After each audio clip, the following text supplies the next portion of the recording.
Abstract Dialogue. Welcome to Abstract Dialogue and with our guest curator, Dr. Imani Cheers, and our photographers. So we have Battice, Reese, Bland, and then who else did you say was? Anthony Gathers has, he mentioned that now was a good time, so hopefully he will join. I tried to send the calendar invite and some other things to keep people engaged, or like remind them. I know things are like, everyone's life is busy. Yeah. So. Okay, well, wonderful.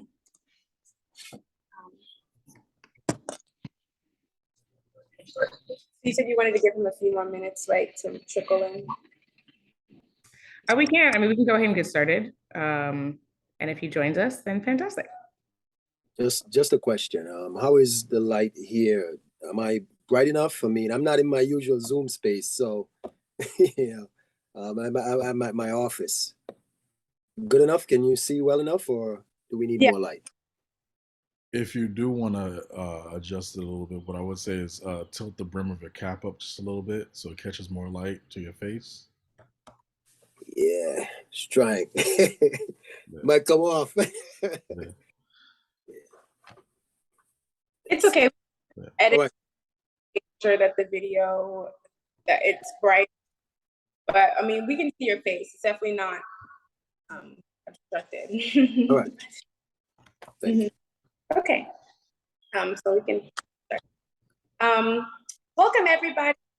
Welcome to another edition of Abstract Dialogue, which is Artist Talk series for the Great Art Gallery. My name is Leila Harris.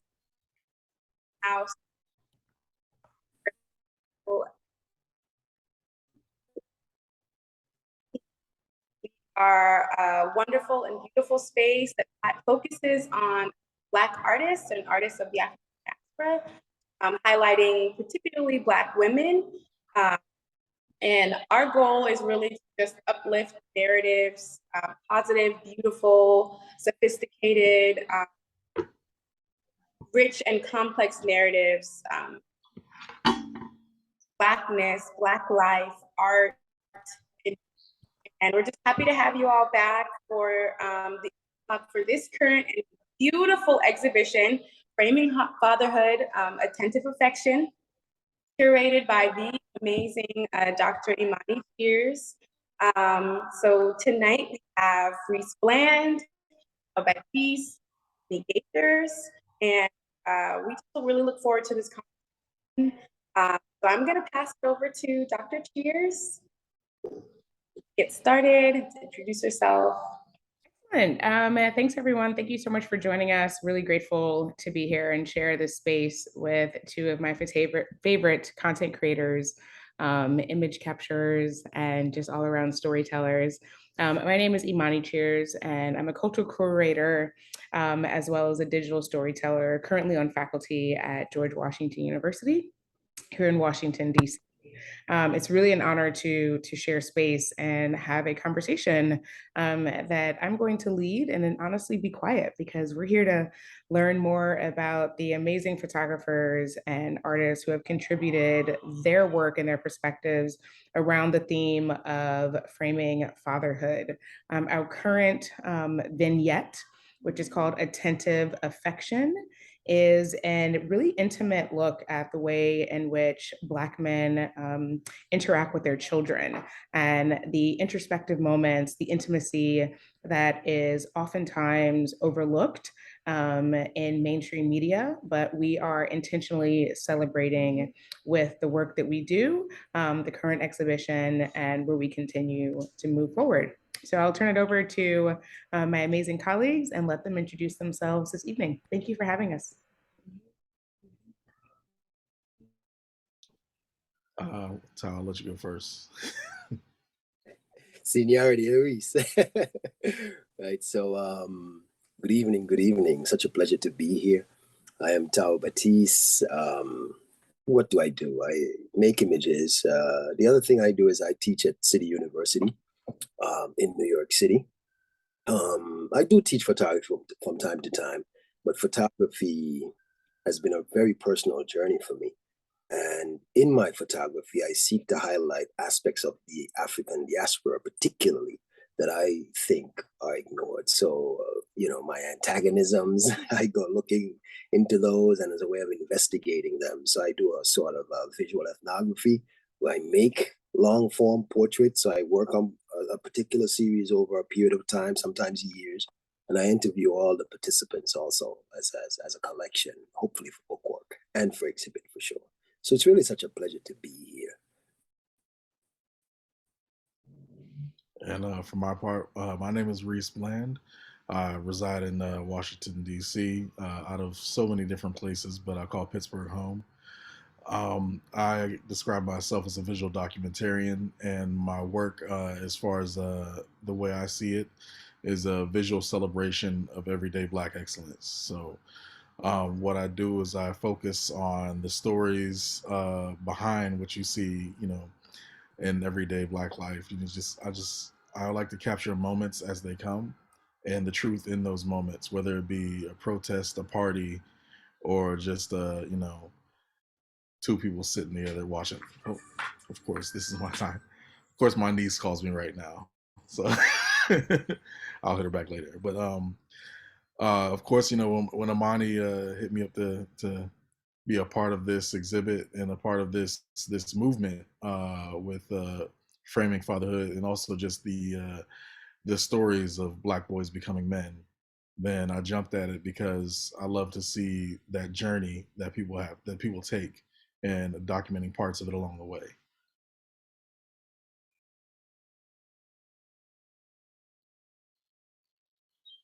That's fantastic. And thank you both so much for being here this evening and taking just a couple minutes to share a little bit about your work.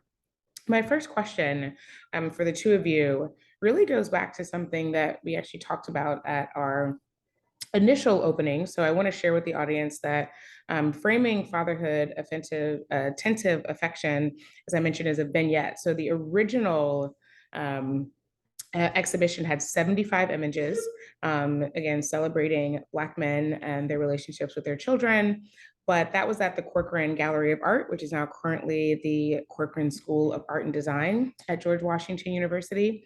And I wanted to know from the two of you, when I reached out for some of you over a year ago and asked you to participate in this project, what were some of your initial thoughts that came about to why me, to what do I have, or even what does fatherhood really look like and mean for both of you? Well, initially, my first thought when I saw the email was like, wow, it really does take a village. And one part of the village is seeing the other part of the village. The idea that you can be working on a body of work that you hold very close to you, and it has so much resonance in other spaces, right? So for me, it was confirmation that I was doing the right thing as I started my particular series called Daddying. So daddy with ing. And then, it's morphing into something like Who's Your Daddy? A play on that, Who's Your Daddy? Because I focus more so on what the fathers get from the relationships. But when I saw that email and I thought about it, it was like an immediate yes in my soul. Like, we need to do this together. And then to look at the range of people that you had and to see some of their images, I said, well, this is exactly where we need to be, unified and moving together forward as a force. So that was really like the feeling, right? And then as far as the body of work, like I said, Daddying is something I've been working on since 2013. And it's really an investigation of Black fathers and their sons. And mind you, I have daughters, right? But Black fathers and their sons, just because of all the narratives we've heard and all the things we've seen and statistics we've read. And I was raised by my father. I was raised by both parents, but I was born in St. Kitts in the Caribbean, but my mom moved here in the 80s. And so I really came up with my dad, right, until I decided to live in the United States. And we know that Black fathers exist in force and in excellence, and I wanted to show that regularity so that it was not an anomaly, but this is really how some of us grow up. And so I wanted to do that with a certain amount of joy. And I started it as a medium format project, decided to do black and white to strip all the color to get to the bareness of the soul, if you will. And so that's what I've maintained. And I've photographed this particular project. Some people think it's in studio, but I photograph it on the same corner in Harlem. So I literally hang out with my camera. And as I see people passing by who I, in tune to be father and son, I'll ask them, I'll tell them what I'm about, and then we make portraits, and then they wind up with large prints as gifts also. So that's kind of like the short of it. That's amazing.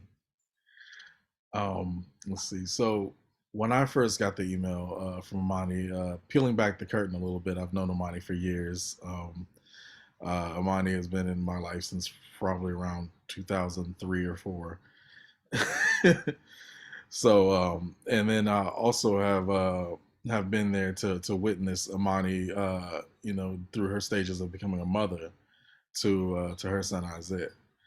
So, I've kind of seen like, the bringing up of a child on one side, and then also there's a lot of friends and colleagues from school and everything that have become parents either recently or within the last decade kind of thing. So when I saw that email, I kind of personalized it in that way, and just seeing how many of us are affected by the lives of these young people, and how we kind of pour into them, even though we're just as far away from them as anyone could ever be, but just as close because of who their parents are, and we become their village, no matter what the blood relation is. It's us, like we all came up together. So when there's a child in the midst of it, then that child gets the love too. So when you coming to framing fatherhood, I wanted to be able to show that attentiveness from not just the village itself, but also that person, that father that's pouring out that love and allowing uh, those around him and those around them to come in and share and take part in raising up a child. Tao has amazing images in black and white, and I kind of do the opposite. I go straight. I go the most vibrant colors that I can, because I love to show the abundance in the life that's given in every image and the life that's captured in that moment. That's amazing. I find it so interesting, especially that, having the two of you in this conversation this evening, looking at how sort of similar and also a little different that your takes on content creation, documentarian, photography, however you would call it. Can you both talk a little bit about your inspiration as digital and just as storytellers?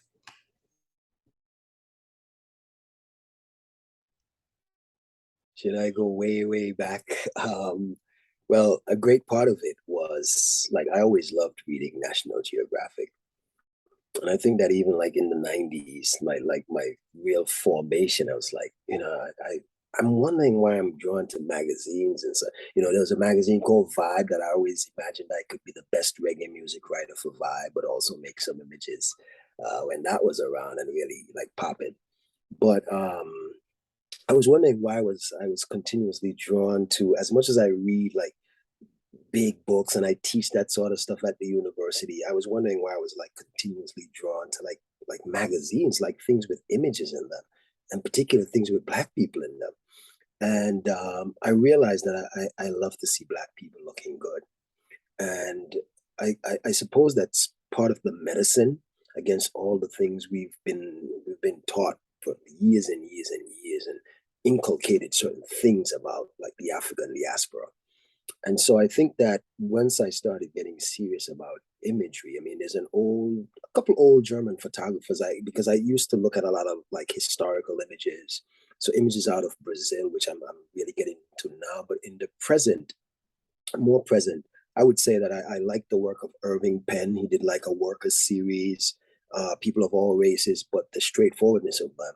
And then Gordon Parks, and then in later years, I had people like Jamel Shabazz, who actually become a very close friend of mine. We've known each other for years and years before social media and so forth. And so, but the joy that he brings in the present, like the documentaries he did of the late 70s, early 80s, New York City, urban scenes. So I really appreciate his work also. And I said, maybe in my images, once I started photographing Black folk, we want to show that joy. It doesn't necessarily have to be that people smiling, but just people looking dignified. And certainly there's a lot of that in Jamel's work. There's a lot of smiles also. And I've been with him, so I know how he gets down when he's shooting people. But I just want people to be themselves as much as possible.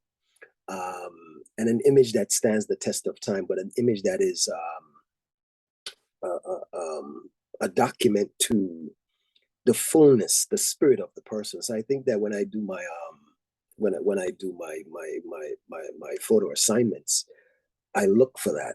And as much as you work, you see how you become a commingling of like a lot of your past influences, right? So if I can get and Reese mentioned color, like I shoot a lot of color, but this particular series is black and white, and particularly as I shoot throughout the diaspora, Brazil, or wherever it is, I love to show the range of colors that Black folk come in, right? But for this series, somehow, I said I wanted to strip it down to like a bare bonesness of like when I looked at Irving Penn's Worker series, because I thought that it would allow something, the eyes particular of Black men with their sons to stand.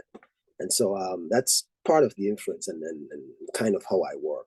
But a lot of times as you do work, of course, I've been doing this for years now, so I don't think about influences, right? But we stand on the shoulders of so many, and once in a while I'll see a great portrait, or maybe I'll revisit something from Jamel. I say, hey, I want to make an image like that one of these days. So I think that it leaks into us, or it pours out of us somehow, our influences. That's such a beautiful, Jamel Shabazz, absolute huge shout out. He's definitely one of the photographers and storytellers who's featured in this work, but he's also really the glue. I mean, it was through Jamel that I was able to meet Tal, and that I was able to meet, Michael A. McCoy, and Russell Fredericks. There's so many people that, he's truly a legend, an absolute legend in this industry, and then just in creating and celebrating Black culture and Black life and Black families. So if you're not familiar with his work, please check him out. He currently has several books, several curations of his work are out there right now, but he's definitely an icon. I'd love to talk a little bit about, and you all shared, your processes, right? Maurice, you kind of a very photojournalist aspect, and Tao, I'd love to hear you share a little bit about the work that you're doing. I've been following you on Instagram. I've been seeing you've been traveling a bit. So I'd love to hear about some of your work in the diaspora and the images that you're capturing, and how you all come to tell many of the stories that you tell. Where do you find your subjects? I do want to talk about. There's a series that it's going on its third year at this point. So I have a series that I shoot every probably about mid to late July. It's called Sunflowers and Melanin. So I love I love the way we show up. We show up in so much style and so much color and so much beauty. When I'm talking about folks, our melanated folks everywhere, that I believe it was like maybe 3 or 4 years ago. Somebody said, "Hey, I want to take a shot in the sunflower field," and I'm like, "Okay, everybody seems to be doing this, but let me go get this shot." And if I'm going to do it, I'm going to do it my way, kind of thing. So I wait. I get we wait for the perfect time when they're in bloom, of course, and then I like to have a kind of a low sun. So you're not getting, so you get a nice little richness in the color that's hitting you, and we got that shot, and I was like, this is beautiful. Like it's beautiful in a way like that. You like I said, we've all seen sunflower shots, dime a dozen kind of thing, but there's something different about us out there. When it's intentional, when you come out there and you looking your best, and that's it's the big thing about actual moisturized skin with the sun bouncing off of it. So I was like, I got to do more of this. So I kind of every time I kind of like enlist maybe kind of a cohort of folks to go out there. I'd say probably about 7 to 10 people every year, and we go out there, get them out early in the morning, before 7 o'clock. I give tell them in their boldest outfits, or bright white, or something, halter tops and big hats, or whatever you feel like you're gonna shine in. And that's what we do. We get out there and do single portraits, group portraits, but I just want everyone to kind of like bask in that sun that's hitting them as if they are the flowers. So that's become, like I said, this is the third year I've done it, this series, and every year it just gets better and better. And I love the fact that it's when we're done creating those photos, that's not the end of it at all. It's just everyone that is a part of it, they all kind of come together, and they become, kind of that cohort kind of coalesces throughout the rest of that year. They follow each other, and see what what's coming up next. Can we shoot again? Is someone else going to create something? So I love the fact that when you're working on something that long of a series, there it takes on a life of its own, with the subjects, with the photos themselves. And I always look forward to it. Now it's just looking at when I can get that onto some walls of a nice sized gallery, because I'm looking to put up probably about 40 or 50 pieces.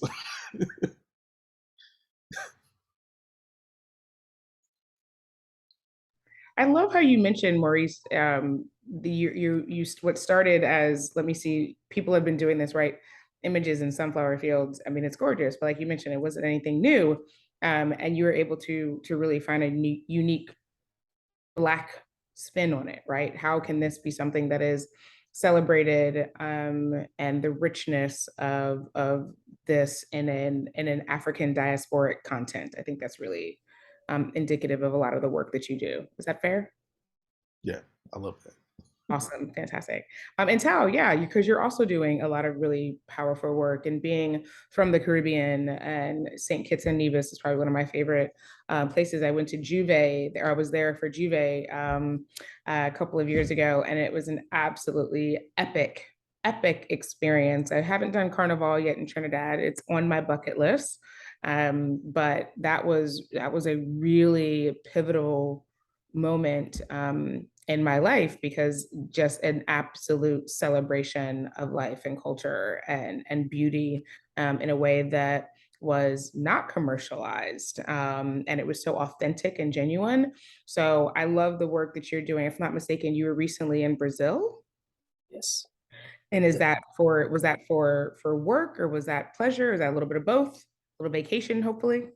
Well, I would say that my photography is work, but it's also my pleasure, right? So it's a couple of things. I don't photograph at night unless I'm on a particular assignment, like a commission. But for my self assignments, I only photograph using natural light.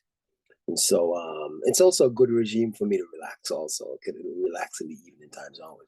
But Brazil, so I've been working on. So Reese, you mentioned the 3-year thing. I've been in Brazil for the past 5 years working on a book project called O Cabela della Rivela. Basically means her hair reveals, and it's Black women and their hair.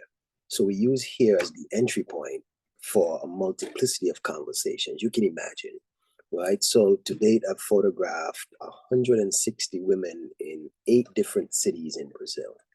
So, Imani, since the last time I saw you, I've been back to Brazil. I was there in April, finally able to travel again. So I was there in April, and I was there again in August. And, it's just been phenomenal. But the stories that we're telling are visually a range of what Black women look like, of course. But each Black woman, I interview her about her hair. So those are stories that are collected. And then the idea is to produce a book of that, bilingual book in Portuguese and English. right? So that's what the Brazil stuff is about. As far as St. Kitts, I just got back from St. Kitts like 3 weeks ago myself. I didn't plan. I was planning to go there in December. My dad is there, so I hadn't seen my father in 9 years. It's the longest I've been away from St. Kitts. And I started a series there years ago called Liamiga Love Uwali Ovation. And the original names for St. Kitts and Nevis are Liamiga, St. Kitts, and Uwali, Nevis. And, like Borinquen, Puerto Rico, Haiti, all the islands had their names before colonizers came. And so it was really a celebration of the people. And in St. Kitts, I literally can just walk the street with my camera and people call out to me. I'll stop and say, hey, you look great. Let me make a portrait of you. So the idea is to collect a body of work that can be put in the National Gallery there as a reflection of the people, that people can see 50, 100 years from now. And so I'm between both islands photographing people, but I hadn't done it in 9 years. And suddenly I get this call to come home to give what is called a Prime Minister's lecture. Like, it was just an amazing honor. But based on the photography work that I did, they thought I would be a great speaker to talk about refocusing for young people in the country. So I went home to do that. And it was rainy, the hurricane was coming. But in the 3 days that I was there, I was able to photograph like 37 people in between the rain. So that's added to the body of work. And so what you will see, Reese, is that range of color that you mentioned, because the colors there are popping like nothing. And when the rain is just finished and the soil is dark, and so it's really that sort of celebration. But all in all, I really want to show the range and the excellence of the diaspora, whether it's in one of the smallest countries in the world, like St. Kitts Nevis, or the country with the second largest African descended population in the world, Brazil.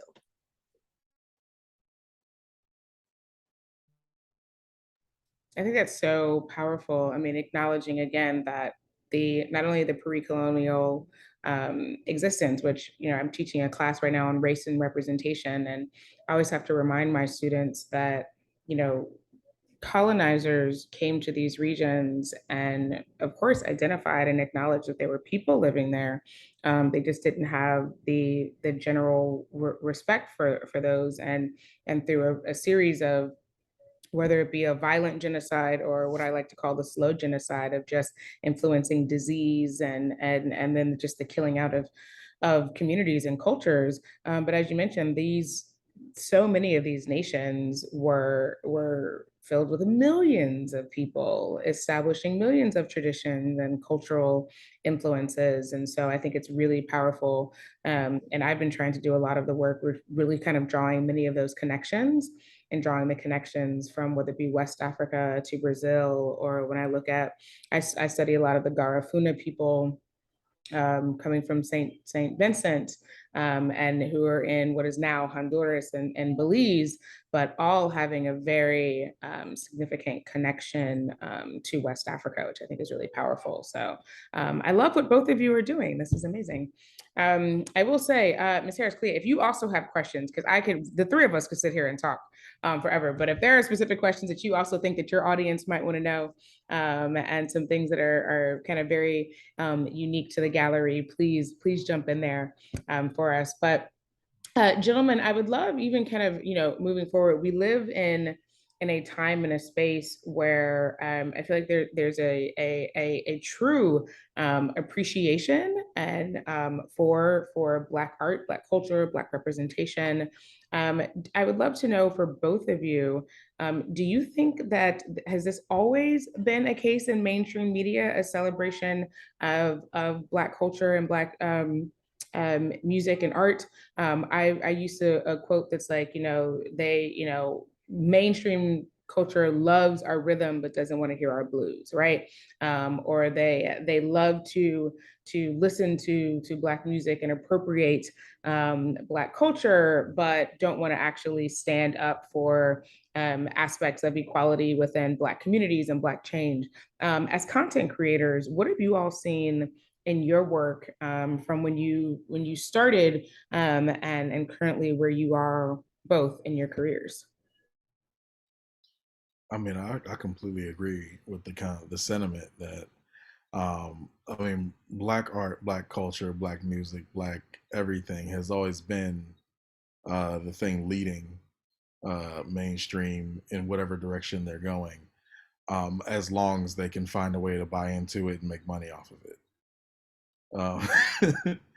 So if they could find some way to jump into it, and when I say we all know what I'm talking about. If they can find some way to jump in and be the best culture vulture out there, that then they're going to do it. Because just as quickly as we look at some of the things that used to be seen as unkempt or seen as discouraged in places, now it's celebrated because we found a way for Becky with the good hair to wear it now. Like like Baps was a joke until it wasn't. So we see this kind of thing in the things that we work with, the art that we create every day as well. But I think one of the things that brought it up to the forefront like no other is when we're talking about the happenings and the events of 2020. One, everybody being in the house, and so anything that gets created is in front of everyone, and then everyone being outside because we had something to say. So those things in conjunction with each other, like everyone was paying attention to what was happening because you could not pay attention. So what happens is a lot of us that are creators, we start getting eyeballs on us that we didn't normally get, and then there start being offers and things that we didn't normally get as well that went along with them, but you had to kind of look and see, there'd be a blog or something or some sort of Instagram, 35,000 or above, account that would see a photo that I took at a protest, or that would see a photo that I posted during those times that was just celebration, and say, hey, can we post this? Can we repost this? Can we do something with it? And a lot of people, just because of the number of eyes that were out there, would jump at the chance. Like normally you would jump at the chance and say, hey, yeah, let's get some more eyes on my work. But it came feeling really hollow when you would look at their account and see that if they did post your thing, it would be the first Black thing they posted, period. So there were a lot of times where just because we wanted to keep kind of control or keep the editorial control of our own work, you say no, like, no, you can't get this, or no, even if you did decide to pay a couple bucks, no, you like this, that's not the entry fee into my editor, like into my creative process. That's not what that is. So a lot of us, we denied them that entrance, but a lot of folks also accepted that as well. So you see, a lot of very, very priorly whitewashed content all of a sudden become hella Black. So I think that's my best kind of description of what I feel and what I saw, even recently and even leading up to it. So. Well said, Reese. Well said. And now you have me thinking about, like, even as you mentioned, like 2020 coming forward, but just a lot of like some of the like major media outlets, print particularly, and internet print, that just run with all these Black stories, right? But going back in time, what I've noticed, particularly in my travels, is just how much Black folk are the coolest people on the planet. And everybody wants that cool. And when I tell you Black folk are the coolest people on the planet, of course we can go back to Africa, but I would even say in a good way, like Black American hegemony, the way that shows up in other spaces in the world. Like I can tell you how Black women in Brazil love Beyonce, even if they don't speak English, right? Or as they say, Rihanna, because they pronounce the R, Rihanna. So when I look at that, And I'm a hip hop head. So even when I look at some Brazilian MCs like MC Sombra or Eddie Hawkey, the way they mirror, let's say, a Public Enemy and or a Boogie Down production, right? And that goes back years, but you see it's more so now in the present. So what I'm seeing for myself is that Black people just have to keep being themselves, and the imitations will come, but the cream will always stand out. As I look, as I travel, even in a small place like St. Kitts, which is mostly Black, and so many Kittitians have American ties, and all these places. Well, the whole world, every country is almost like a satellite of the United States, right? So Black culture just becomes, Black American culture just becomes the thing in other spaces. What I'm looking at is also like the best aspects of Black culture, Black American culture. The worst aspects of Black American culture. Who plays up what? Is a certain thing played up more in Brazil? Is a certain thing played up more with the white audience in London? So that's kind of what I have my eyes on. But to sum it up, Black folk are just super, super cool, and everyone wants that cool, and it's undeniable. And even as when we talk about like beauty, aesthetics, like physical beauty, I have this theory, and as I teach a course, Intro to Decolonial Thought. But as we talk about decolonizing the mind when it comes to beauty, I mean, a lot of my work in Brazil is about that, right? But just even the aesthetic, I've been joking. My theory is from the lips down, everyone wants to be Black, from the lips down, at least, But and I see it on the streets all the time. My office here is on 40th Street in Midtown Manhattan. And I won't bother to get into plastic surgery, but plastic surgery reflects that. Yeah.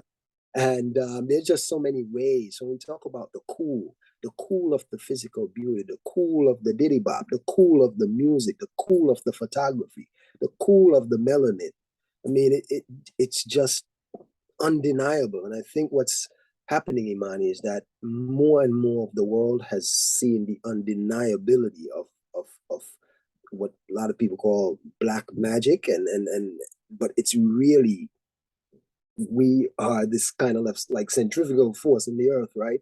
But it's the first force, and it's hard to deny that first force. It's the first thing that was, and it's hard to deny. And what is happening in media is that because media has become so democratic now, it's harder and harder to deny how beautiful Black people are. I mean, what is American culture without Black people? Like, ever since America was here, it's either railing against or following Black folks. Well said. I think it's so interesting, and both of you have said, I mean, it's just so rich and so powerful because I'm a huge fan of pretty much anything that PBS does, and by default, anything that Henry Louis Gates does. And he just, one of his current series is premiering right now. If I'm not, well, I think Tuesday night was when it first premiered. And it really looks at, Reese, I think you hit it on the head, like what is American culture without Black people? And in my course that I'm teaching on race and representation at GW, which I will say it took them 8 years to allow me to teach this course, which is beyond disturbing for all of the reasons, but to finally be able at year 9 to teach a course that really celebrates ultimately the work that I find the most important, which is to provide students with a true understanding of the richness and the contributions to what they know as American society, and the accuracy around the historical contributions of Black people. We've seen so much now the reason for this attack on everything from teaching accurate U.S. history. The right and staunch conservatives, they want to claim things such as critical race theory, and they want to ban certain books in classrooms, and they want to remove just accuracy, right? There's nothing more than accuracy. I find it very disturbing that we're a nation, and I know, Tao, you travel so much throughout the world, throughout the Caribbean and South America, and I've spent the majority of my my formative high school years in Johannesburg, South Africa, where they were coming out of apartheid. And I feel like there's so many countries who have really brutal past, but they don't run from it the way America does. Like America runs from. They accept it, sometimes embrace it, and move to the point where like this happened, so now that we can be better, kind of thing. And it's, but it's not, and it's how can we be better, but it's also this understanding that like we in order to be better, we have to acknowledge our past, our transgressions, all the brutality that was there, all the ugliness, all the vileness, because running from it produces generations of honestly just completely ignorant individuals who aren't able to form actual like critical thoughts. And part of me doesn't blame that in American education system, because again, if you were only taught half a page about Black people's contributions to American society for 2 days in February every year, how do you know, right? And this isn't giving people a pass on the ability to do their own research that they can or that they should be doing. But I think it's also coming from a fundamental. My son is in elementary school, and I'm always looking at how are they having conversations around, for example, indigenous people, right? It's no longer Columbus Day, right? It's we in the US, at least here in DC, has finally come to the acknowledgement that Christopher Columbus was not this great explorer and navigator, right? He was, you know, a colonizer, he committed genocide, and he ultimately got lost, right? That's why it's never set foot on American soil. And there's that too, right? I mean, but most people don't know that. You know what I'm saying? Like that's not taught. It's not never made it.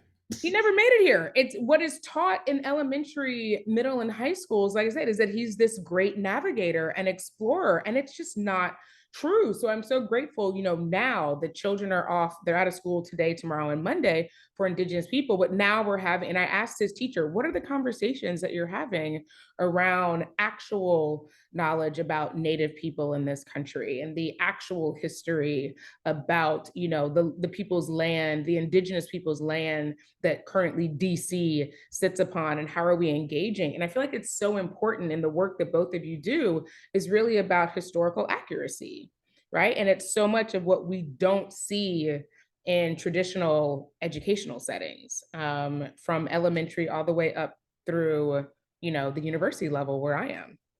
That wasn't a question.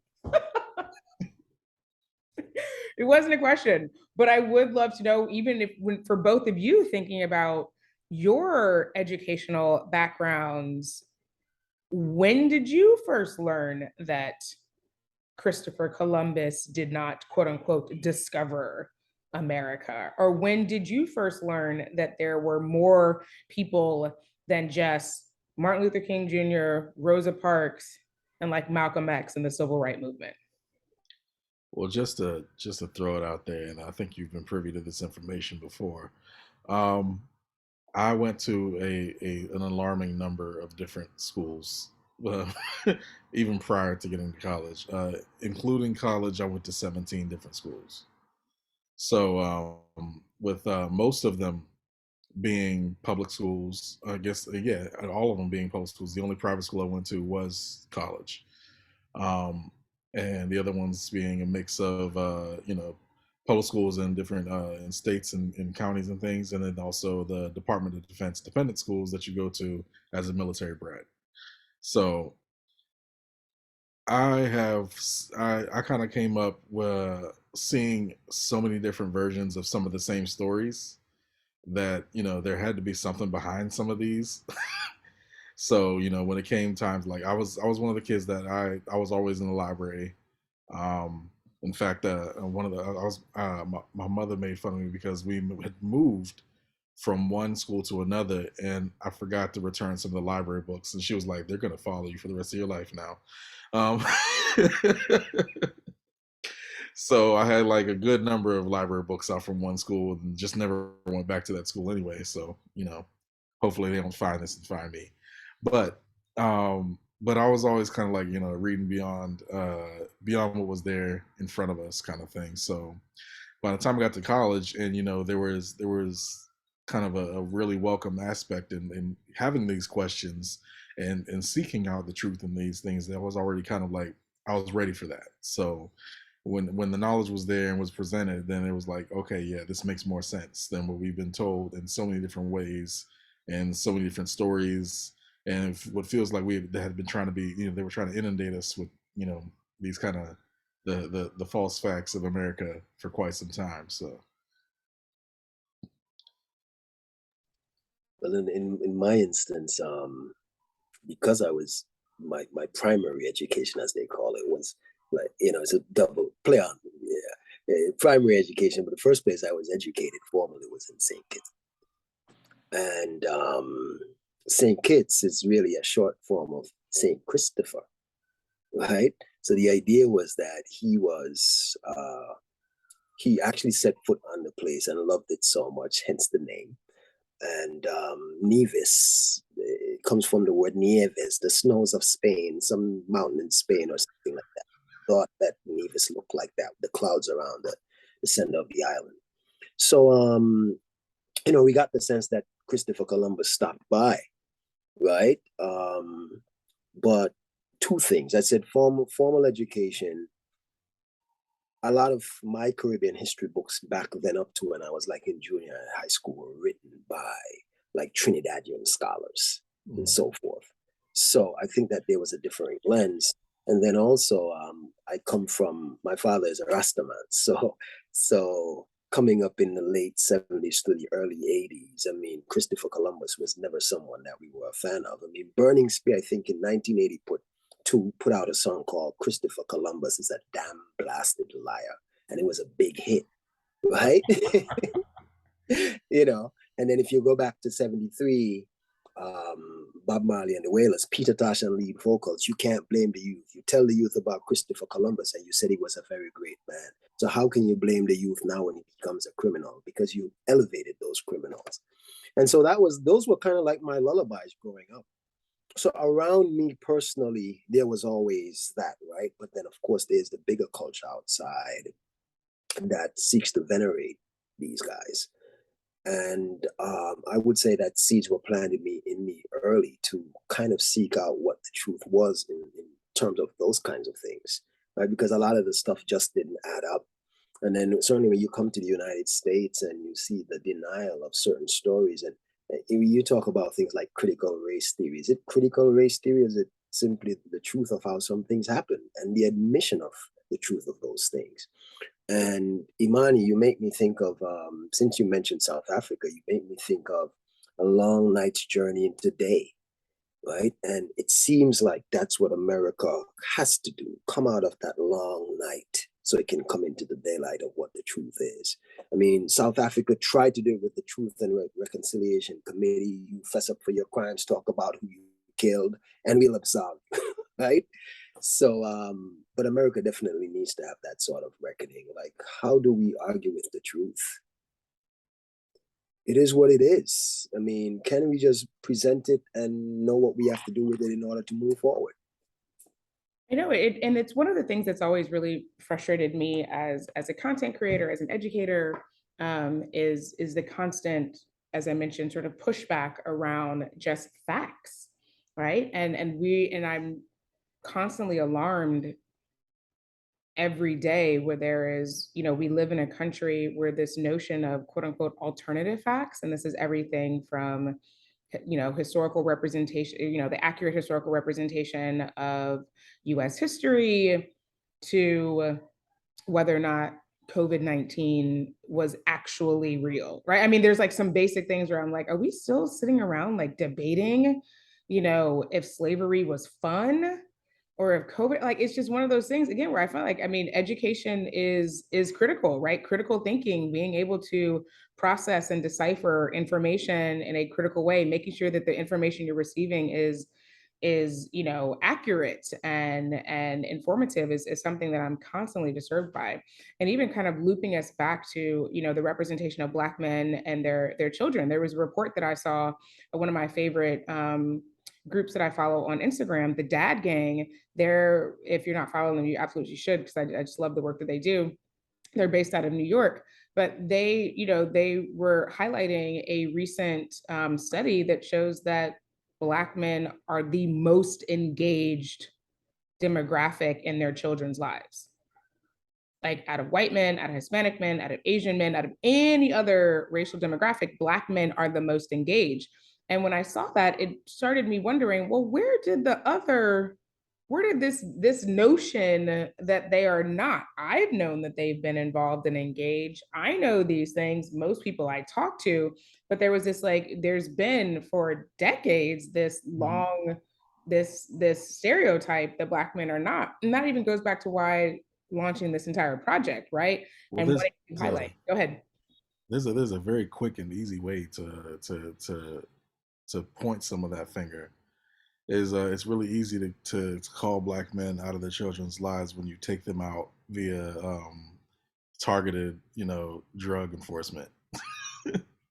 So I think that DC's living in DC is one of the biggest kind of like studies for that, is just seeing how many Black men were locked up when they were, the basically targeted drug, crack cocaine kind of busts and everything, literally pulling them out of their children's lives. And so, and once that happened, then it became, oh, that you're like this because your fathers were taken away. Well, so it's one thing is like, you to cause something and then try to blame them for being the effect. So like, that's a bar right there, to blame the effect of the causation, right, on the people. I think that's just a bar.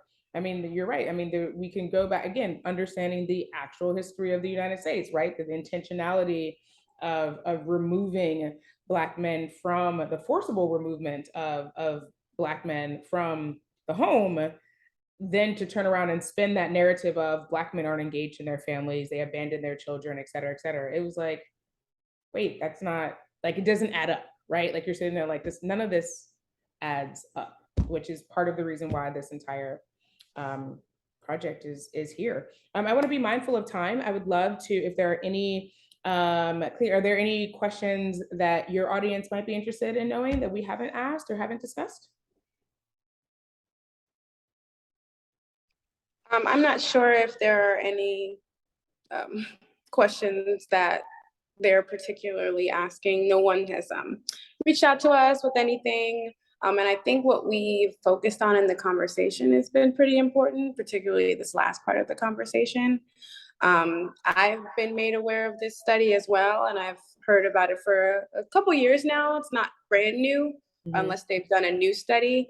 So it's just nice to always hear that reminder that, one, things aren't the way they seem. And then I think it's a wonderful opportunity for conversation, as Reese has pointed out, because that other narrative, because I do think two things can be true at the same time. It's not about the narrative, it's about the framing and the conversations around the narrative, right? Like, there are a lot of people who don't have beautiful memories of their father. And it's because of police brutality. It's because of mass incarceration. It's because of housing policies that existed in the 60s and 70s that said that you can't live in your household with your children and your wife if you live in this project. And exactly. I think public housing, WIC programs, all of that, yeah.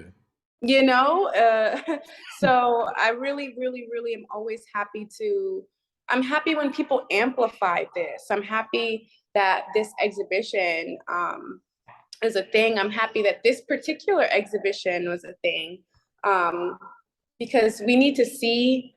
I'm myself am weary about this concept of representation, but I just do think that visuals are important, and I'm thinking about the aesthetics of research.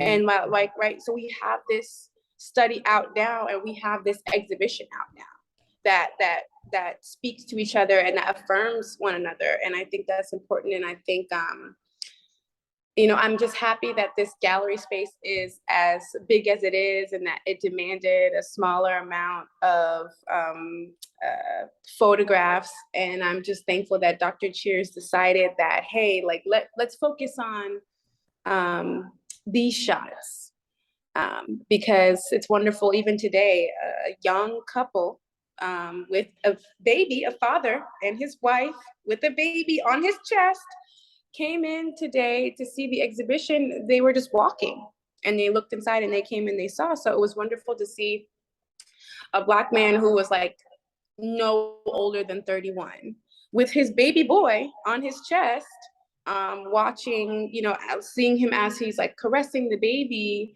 and experiencing the exhibition while with his wife, but individually with his son. And so those moments like that, I just wanted to get a camera and take a picture of that.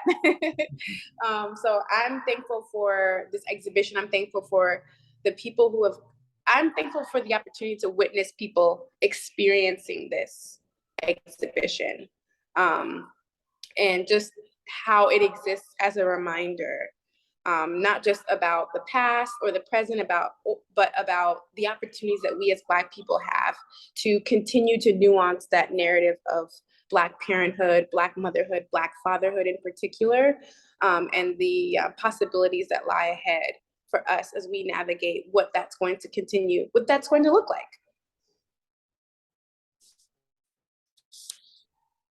I think that Kalila, that was so profound for me, because I love history myself, and I think of these, like when I make images, I'm not trying to like recreate fantasy, right? So with all that evidence and Imani, I saw that report earlier this year too, and it was really, really very touching for me, because with all of this information that is coming out, all this text, all this literature that's coming out, we live in a visual time. So for me, having the visuals to compound the narratives, to compound the research is so vital. And I think that's kind of how I approach my work, because if I'm a scholar of some sort, I want to be like a public facing scholar. Like the image allows me to do that. And that's why I interview extensively, so that when people come to whether a discussion of Black womanhood or femininity or certain aspects of Latinidad, and I hold up my Afro-Latinas, Intimacies and Identities project, or the Brazil work, or the Daddy, Who's Your Daddy stuff, as we put forth Framing Fatherhood, people get to see that, okay, here are these stories, but here's some actuality. And Reese, that's why even your work comes in to me, because you look at so many different aspects of society. I separate people against the wall. You go out into society and start I do some plucking too, right? But and I think that all of those get to underscore the words, because too many people nowadays aren't reading words, they're reading images. Mm-hmm. So.